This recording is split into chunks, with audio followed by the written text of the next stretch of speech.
What's going on, guys? Bustle6 here, back to another video, and today I'm here to do my Raw review from Kansas City, Missouri, home of the Chiefs, home of the Royals, and this show was weird. It was it felt like a thrown together episode of Raw. I wouldn't say it was all bad, but there was some, like, the writing and the booking was just very bizarre. I mean, we got a return that a lot of people liked, and I'm very indifferent about.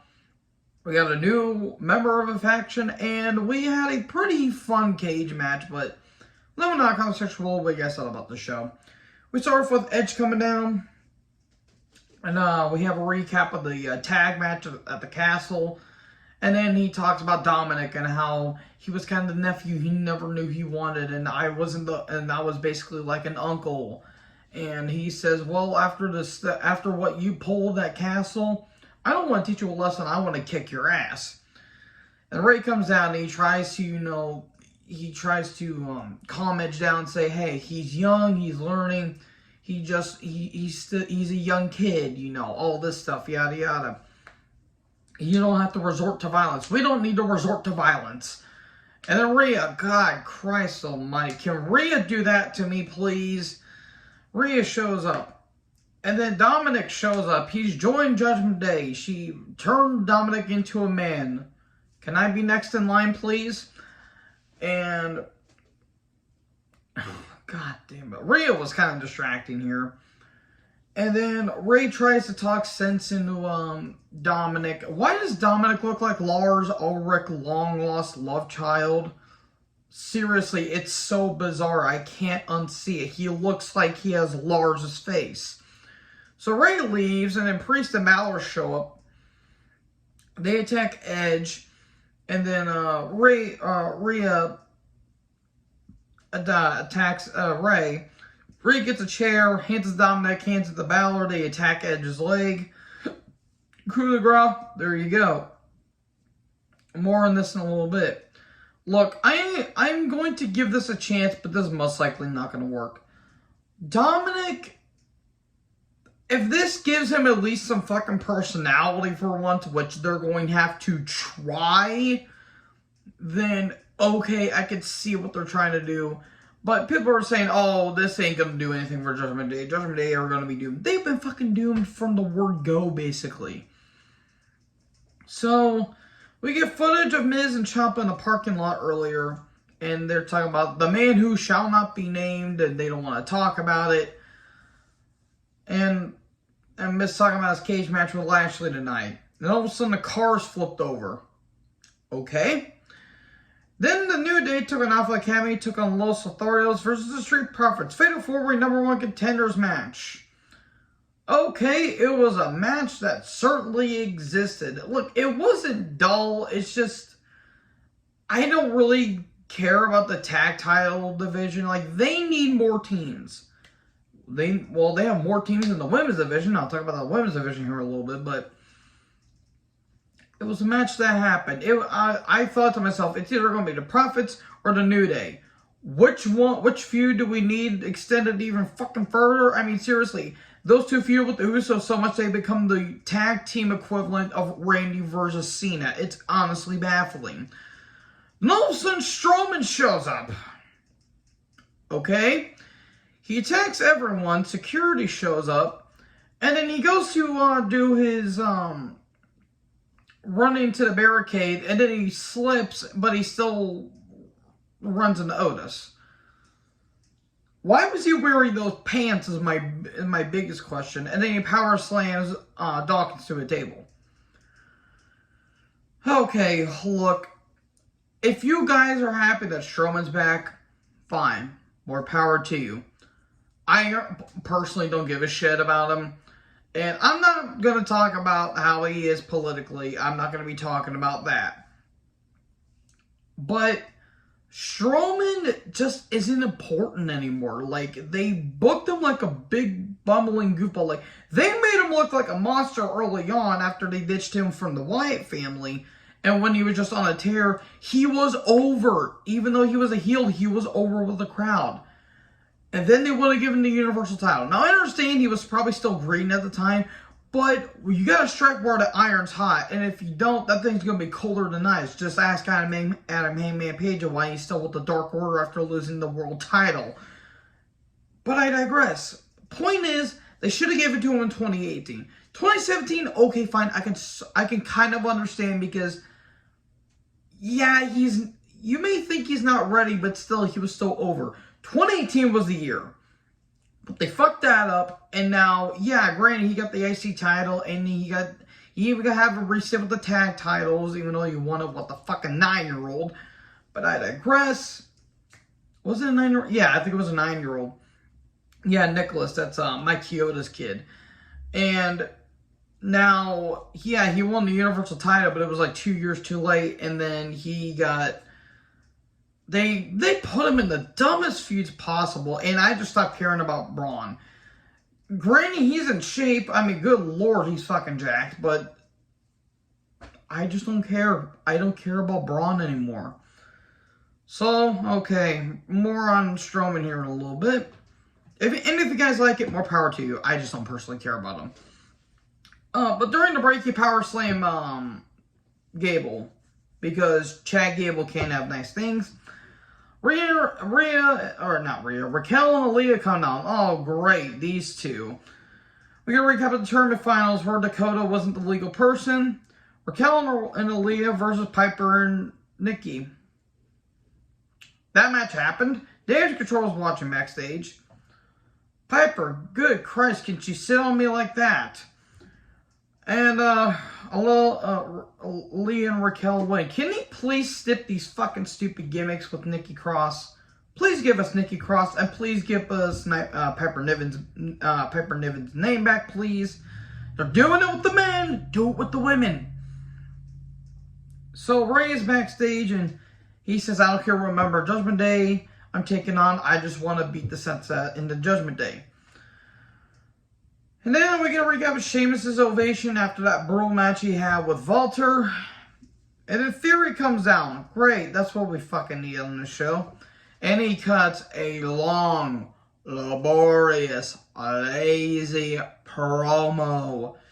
God damn, my brother can cut a better promo. And I don't know what the fuck he's talking about half the time. It's kind of like Sylvester Stallone.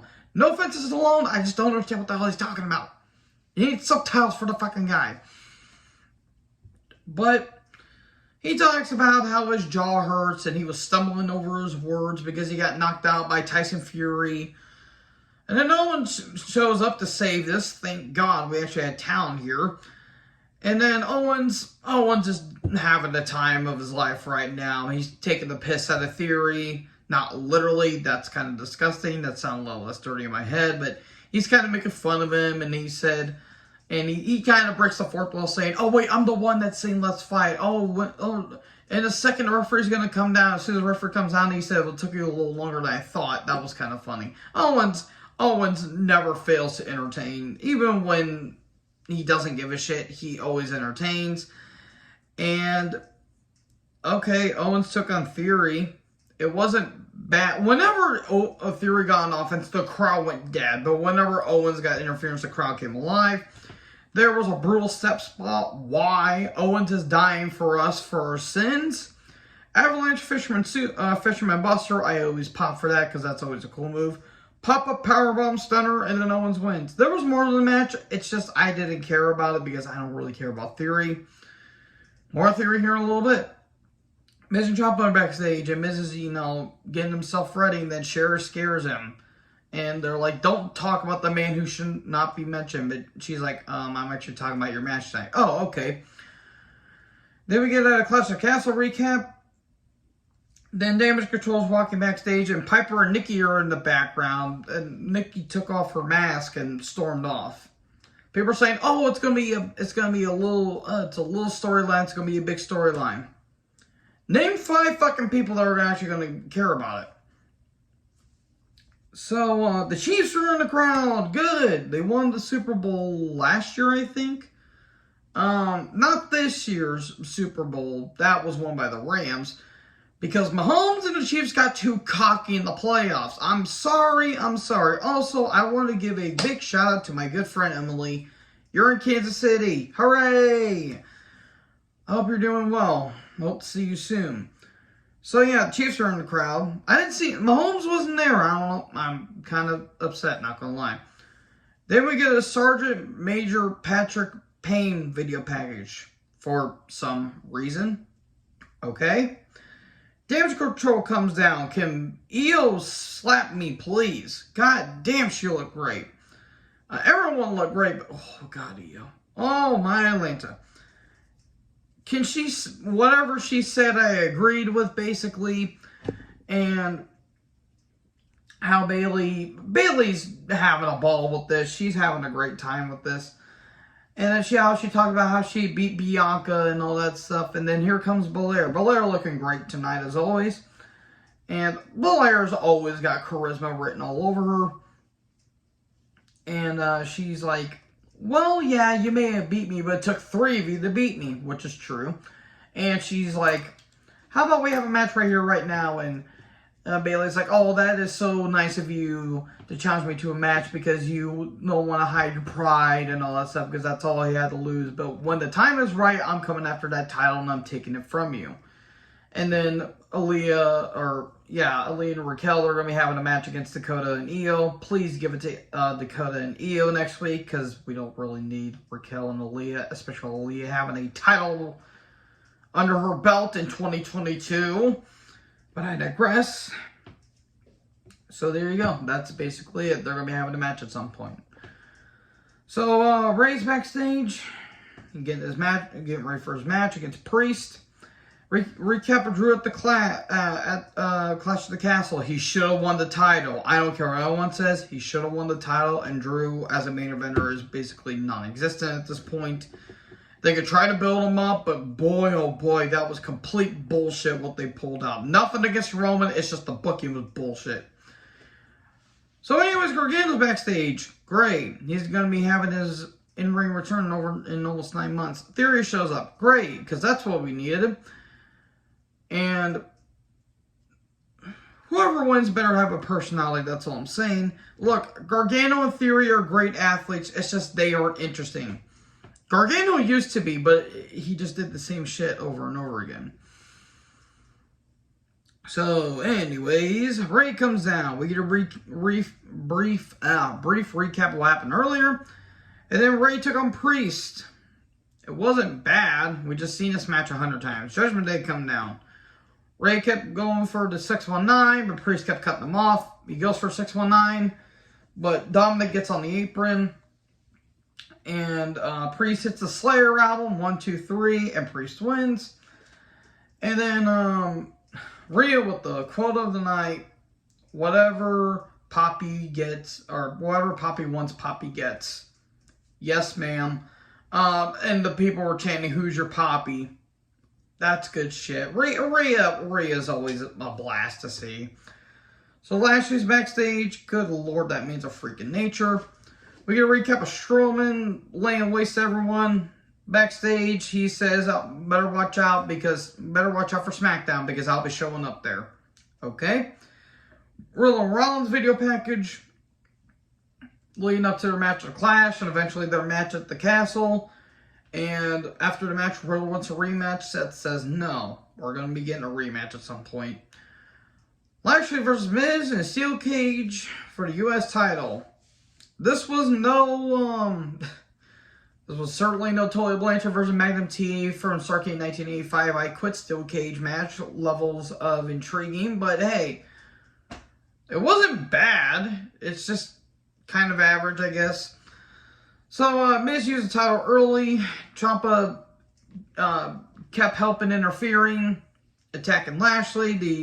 They had Lashley's arm in between the posts, and eventually he used the steps, so Lashley was weakened. So, Ciampa kept trying to interfere, but Lashley wouldn't quit. He kept tossing Miz around. I mean, Lashley's going to be fucking 50, and he's still going to be doing this. It's honestly amazing. Again, Ciampa kept interfering. There was a big superplex. Skull Crusher finale by the kick out after Lashley tried to hit with the spear. Lashley kept going for the spear, but Miz always getting out, moving out of harm's way.